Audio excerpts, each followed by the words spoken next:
Since ayaw magpaliwanag ang BP, so ibig sabihin nito, yung paggastos ng 125 million ay na pera ng taong bayan ay hindi maipaliwanag. Hindi pwede yung ganyan na yung tactics na ganyan na parang parang sorry for the pusit, na kapag nasusukol na ang pusit ay nagaano ng maitim na tinta. So ayaw natin ng ganun, Madam Chair, kasi yung atin namang pinag-uusapan dito ay budget. I request that the chairperson of the Finance Committee preside over this hearing with due respect. Siyempre, ang nakakaalam lang po ng lahat ng ito ay ang DepEd Secretary dati na si Vice President Sara Duterte. At katulad din po ng OVP, marami rin pong katanungan patungkol sa confidential funds ng DepEd. Maraming mga kaduda-dudang acknowledgement receipts na hindi tayo sigurado sa kinapuntahan. Mga acknowledgement receipts na mukha namang pare-parehas ang nagsusulat. Mga liquidation reports na mukhang mabilisan lamang na ginagawa, copy-paste nga lamang. Ang mga tao who have supposedly used and benefited from the use of confidential funds completely denied na nagamit nila ito. AFP commanders under oath ay sinabing kung alam lang sana nila na gagamitin ang mga certifications just to justify expenditure of the confidential funds, hindi sana nila i-issue ang certifications na ito. And on top of this, mukhang ang SDO ng DepEd ay marunong pala mag-teleport, Mr. Chair, dahil in one day, nakaka-disperse po siya ng funds mula Apari po hanggang Hulo. Based sa pahayag ni Major General Nolasco Mempin, kung naaalala ng ating mga colleagues, nung na-issuehan ang DepEd ng Audit Observation Memorandum ng COA o AOM, ang Secretary ng Education asked him certification from the AFP. Under those instructions, he requested and was given these certifications for the youth leadership summits conducted by the AFP. Klaro po, walang DepEd confidential funds na nakarating sa AFP. Itong mga certification ng AFP ay ginamit lamang upang makasumite ang DepEd sa COA ng kanilang kinakailangang dokumento.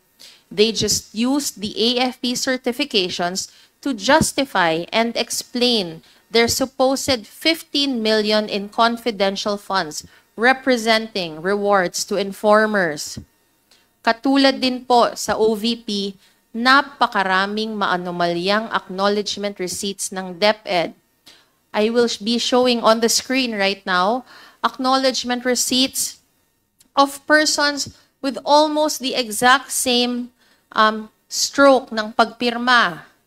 In fact, hindi man halos mabasa dun sa pangalawang pangalan, hindi halos mabasa yung panunulat nung gumawa nito.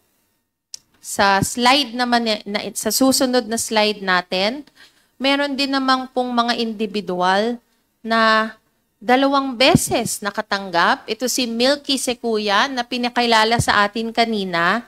2 beses po siya makakatanggap sa DepEd, pero magkaiba po ang pirma sa unang Milky Secuya sa pangalawang Milky Secuya.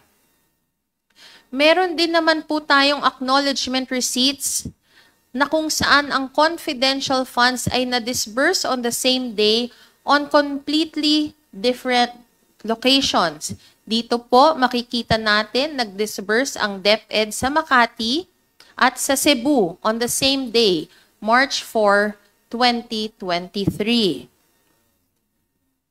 Lastly, similar to her role in the OVP, then DepEd Secretary Sara Duterte, siya din po ang pumirma ng certification and accomplishment reports of DepEd attesting that the funds were used in accordance with the law.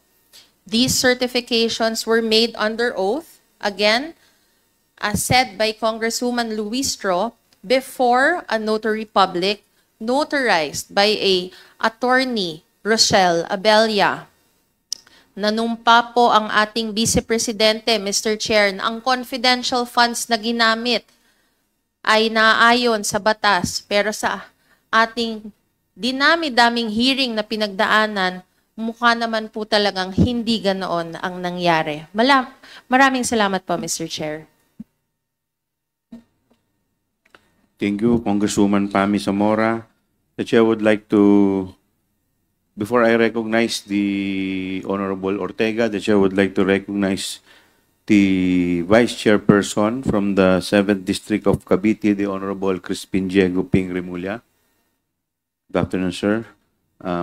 The Chair would like to recognize the Honorable Francisco Pau Ortega. Thank you, Mr. Chair. Bago po tayo magtuloy, Mr. Chair, I would like to manifest and request at the same time that the Secretariat prepare and play our Balik Tanaw video for the committee, Mr. Chair.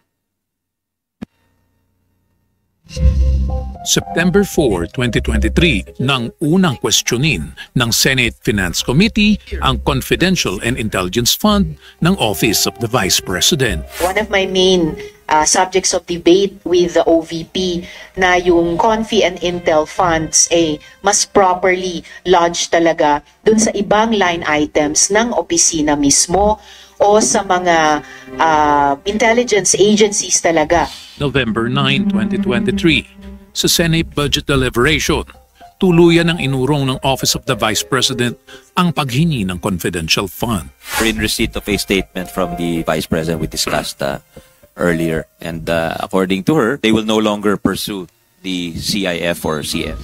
August 27, 2024, sinimulan ng House Committee on Appropriations ang pagdinig sa 2025 budget ng Office of the Vice President. Dito, nagtanong na rin ang ilang mambabatas sa paggamit ng OVP ng confidential fund.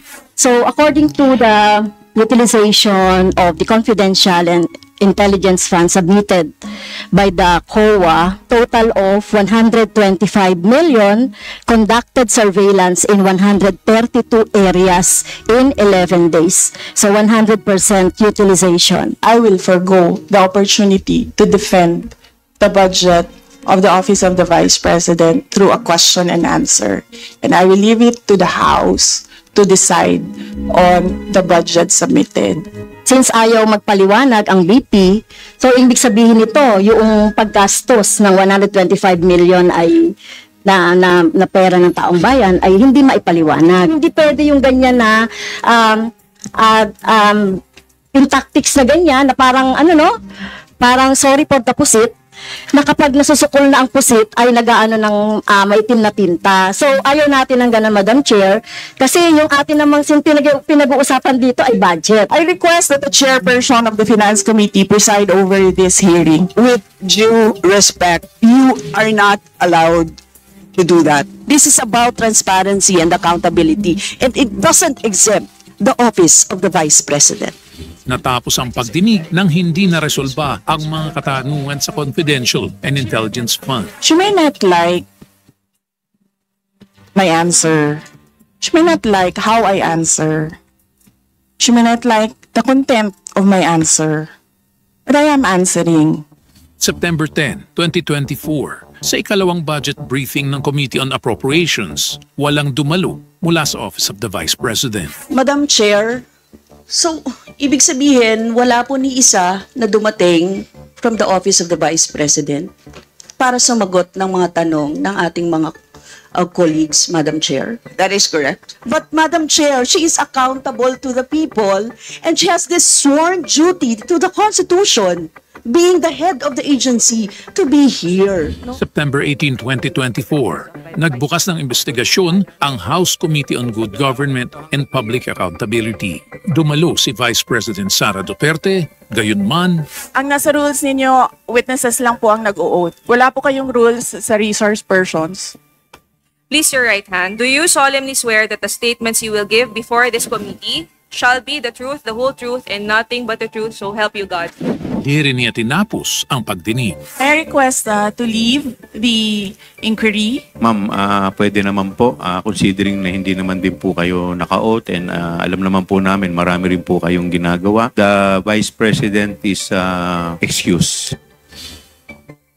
September 25, 2024, hindi dumalo ang Vice Presidente sa pangalawang araw ng investigasyon kung saan lumabas ang ilang aligasyon.